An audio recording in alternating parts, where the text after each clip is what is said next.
नमस्कार दोस्तों, मैं आपका दोस्त आपके लिए लेकर आया हूँ एक बहुत ही सुंदर बोध कथा कहानी, गरीब किसान रघु की कहानी। कभी एक समय रघु नाम का एक दयालु किसान रहता था। उसके पास एक छोटी सी झोपड़ी थी जिसकी छत सूखी घास से बनी थी। रघु बड़ा ही गरीब किसान था, पर उसने अपनी गरीबी से कभी हिम्मत नहीं हारी थी। रघु अपने खेतों में बहुत मेहनत किया करता था।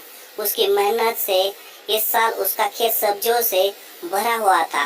मोटे लाल टमाटर, कुरकुरी हरी बीन्स और चमकदार बैंगनी बैंगन। रघु हर दिन बहुत मेहनत करता था, अपने पौधों को सींचता था और घास निकालता था। लेकिन इस साल बारिश के बादल लुका छिपी खेल रहे थे। सूरज एक विशाल गर्म दीपक की तरह चमकता था, जिससे जमीन सूख जाती थी और सब्जियां प्यासी हो जाती थी। रघु चिंतित था, बारिश के बिना उसकी सब्जियां नहीं उग पाएंगी और उसके पास बाजार में बेचने के लिए पर्याप्त फसल भी नहीं होगी।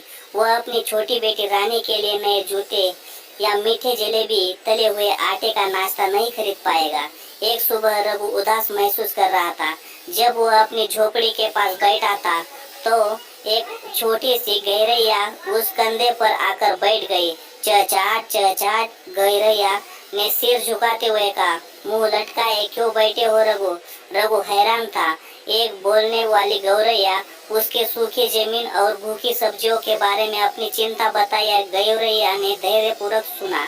चिंता मत करो रघु, वह चहचहाई, मुझे एक गुप्त स्थान का पता है।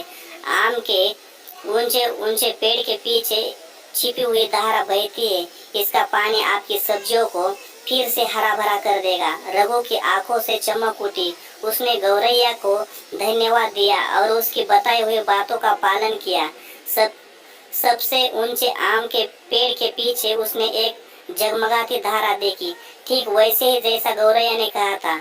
रघु ने अपनी बाल्टी को ठंडे पानी से भरा और वापस अपने खेत की ओर दौड़ पड़ा। उसने ध्यान से प्रत्येक प्यासे पौधे के चारों ओर पानी डाला।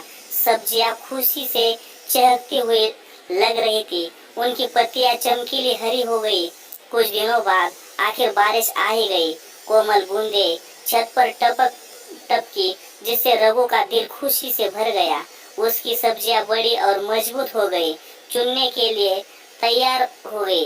राजू अपने ताजे फल सब्जियां बाजार में बेची। उसकी मुस्कान सूरज की तरह चमक रही थी। उसने रानी के लिए नए जूते और जलेबियां का एक डब्बा खरीदा।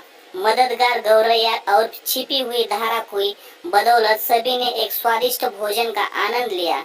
उस दिन से रघु कभी भी छोटी गौरैया की दयालुता और छिपी हुई धारा की जादू को नहीं भूला। वह जानता था कि भले ही चीजें मुश्किल लगती है, वह हमेशा थोड़ा जादू खोजने के लिए इंतजार कर रहा होता है। धन्यवाद दोस्तों।